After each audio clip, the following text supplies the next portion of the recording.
You know, there is one thing which is called mutation, and mutation is actually change in DNA. Because of this change in DNA, there are some characteristics which are, which are said to be adaptations of the organisms. Bacteria also mutate and they adapt to their environment. Sometimes, when you take antibiotics and you are not taking it as your doctor, as your prescriber was prescribing to you, bacteria might develop antibiotic resistance. So, let's have a look in this lecture how they get resistant to the antibiotics. What is this antibiotic resistance?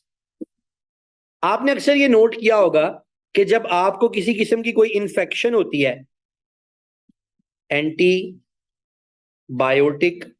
Resistance, जब आपको कोई infection हो जाती है तो आप doctor साहब के पास जाते हैं और डॉक्टर साहब आपको एक लीथल डोज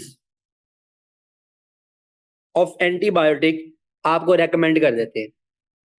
ये लीथल डोज वो डोज होती है, इसमें वो आपको दो चीजें बताते हैं। एक तो वो आपको क्वांटिटी ऑफ एंटीबायोटिक बताते हैं, वो आपको बताते हैं बेटे मोबाइल रख दे और हंसना बंद कर।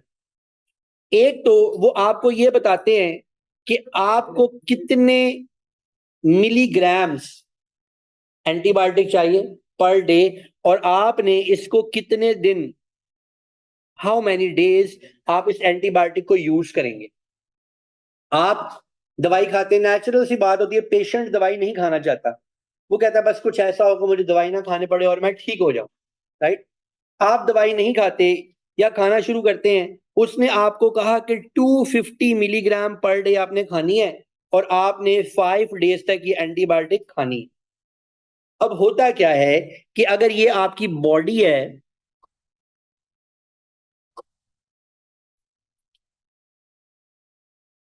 आपकी इस बॉडी में जो ढेर सारे बैक्टीरिया आपको इन्फेक्ट कर रहे हैं, जब आप वो एंटीबायोटिक खाना शुरू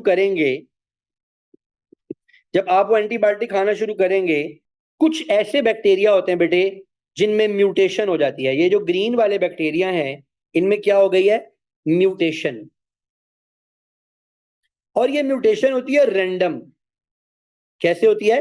रैंडम। म्यूटेशन होती क्या है? It's a change in DNA. ये म्यूटेशन क्या होती है? It's a change in DNA. अच्छा, रैंडम म्यूटेशन क्या होती है? जो यूवी रेडिएशंस बैक्टीरिया के कांटेक्ट में आ रही होती हैं, वो बैक्टीरिया के डीएनए के अंदर चेंजेस लेके आती रहती। यूवी रेडिएशंस क्या करती हैं? उसमें चेंजेस लेके आती हैं, जिसकी वजह से कुछ बैक्टीरिया म्यूटेट करना शुरू हो जाते हैं। जब आप एक लीथल डोज ले रहे होते हैं तो ये लीथल डोज इनफ होती है कि वो म्यूटेटेड बैक्टीरिया को भी मार सके। यानी ये जहां जहां हाईलाइटर फिर है, फर्ज कीजिए कि यहां से बैक्टीरिया मरना शुरू हो गए। अभी आपने डे 3 तक आए, डे 1, डे 2, डे 3 तक आए और आपके उस लीथल डोज ने मैक्सिमम बैक्टीरिया को किल कर दिया। जी, बैक्टीरिया में म्यूटेशन हो रही है और ये म्यूटेंट बैक्टीरिया वो है जो इस एंटीबायोटिक से बच सकते हैं, आपने डे 1 पे एंटीबायोटिक खाई, डे 2 पे एंटीबायोटिक खाई, डे 3 पे एंटीबायोटिक खाई, ये जितना येलो पार्ट है समझे, इतने बैक्टीरिया मर गए, चाहे म्यूटेटेड मर गए चाहे दूसरे मर गए। अब आपने 3 दिन के बाद ये सोचा कि मैं तो ठीक हो गया हूं या मैं तो ठीक हो गई हूं, और आपने वो एंटीबायोटिक खानी बंद कर दी। जब बेटे आप वो एंटीबायोटिक खानी बंद करेंगे तो उसका नुकसान क्या होगा कि ये जो म्यूटेटेड बैक्टीरिया हैं, ये जो बैक्टीरिया म्यूटेट कर गए थे, ये आहिस्ता आहिस्ता अपना नंबर बढ़ाना शुरू कर देंगे। और ना सिर्फ कि ये अपना नंबर बढ़ाएंगे, ये दूसरे बैक्टीरिया को भी म्यूटेट करना शुरू करवा देंगे, उनको भी ऐसा डीएनए ट्रांसफर करेंगे कि उनके ऊपर भी इस एंटीबायोटिक का असर नहीं होगा। There is a fair chance कि दोबारा आपको वही इन्फेक्शन हो जाए। आप दोबारा डॉक्टर के पास जाएंगे, डॉक्टर आपसे पूछेंगे कि आपको ये जो हमने एंटीबायोटिक का कोर्स दिया था, तो आपने इसका कोर्स कंप्लीट किया? आप भी झूठ बोलते हैं, आपकी अम्मी भी झूठ बोलती है वहां। जी डॉक्टर साहब 5 दिन का कोर्स कंप्लीट किया था। वो देखता है आपकी तरफ, उनकी तरफ देखता है, कहता है अच्छा चले ठीक है, मैं एंटीबायोटिक चेंज कर रहा हूं, लेकिन अब इस मर्तबा आपने 5 दिन का कोर्स कंप्लीट करना है, क्योंकि उसको, मैं डॉक्टर को सच्चा बोल रहा हूं बेटा, लेकिन आपने क्या करना है जी इस मर्तबा पूरा। क्यों?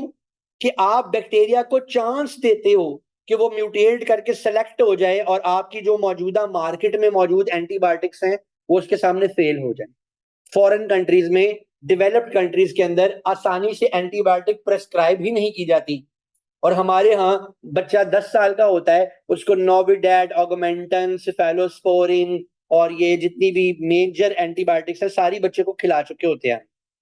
सो उसकी अगली लाइफ में वो स्ट्रांग तो हो जाता है, लेकिन उसकी अगली लाइफ में देयर इज अ चांस कि अगर उसको कोई सीवियर किस्म की इन्फेक्शन होती है तो मार्केट में मौजूद कोई एंटीबायोटिक उस पर असर ही नहीं करती, क्योंकि वो पहले ही ब्रॉड स्पेक्ट्रम एंटीबायोटिक से रेजिस्टेंट बैक्टीरिया अपनी बॉडी में कैरी कर रहा होता है। नंबर 2 इंपॉर्टेंट बात, हम बेशक परफेक्टली हेल्दी नजर आ रहे हैं, लेकिन ऐसा नहीं होता कि हमारी बॉडी में बैक्टीरिया नहीं है। बैक्टीरिया होते हैं, लेकिन हमारी इम्यूनिटी ने उन बैक्टीरिया को ओवरकम किया हुआ होता है, तो भी वो गलत हो जाएगा। उसकी वजह यह है कि तो भी और एंटीबायोटिक कैन किल इट। वो अपनी जो डेवलपमेंटल स्टेजेस हैं उनके अंदर, जो अपनी डेवलपमेंटल स्टेजेस हैं उनके अंदर वो अपनी डेवलपमेंटल स्टेजेस के अंदर वो वाली जो एंटीबायोटिक है वो उसको खत्म कर देती है, वो उसको खा जाती है। मैं क्या कह रहा हूं? अच्छा, अगली इंपॉर्टेंट बात ये जो अभी आपने बोला कि अगर किसी को वायरल डिजीज हो जाए, अगर किसी को वायरल डिजीज हो जाए तो हम उसके अंदर एंटीबायोटिक क्यों देते हैं? जब किसी को वायरल डिजीज होती है तो एंटीबायोटिक उसका कुछ नहीं कर सकती, मगर उसके इस वायरस के साथ हमारी बॉडी की इम्यूनिटी, हमारी बॉडी का इम्यून सिस्टम इतना ज्यादा इंगेज हो गया होता है, उसका, हमारी बॉडी का इम्यून सिस्टम इतना ज्यादा इंगेज हो गया होता है कि कोई भी अपॉर्चुनिस्टिक पैथोजन,